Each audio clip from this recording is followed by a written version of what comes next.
उसका पता नहीं लगा, उससे कुछ पूछा नहीं गया या उसको निकाला नहीं गया वहां से?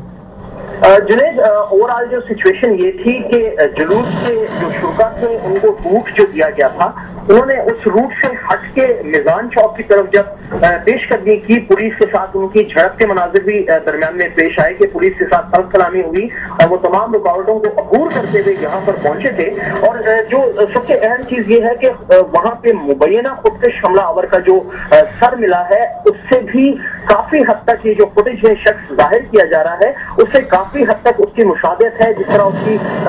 चेहरे की बनावट थी या उसके कपड़ों का कलर है और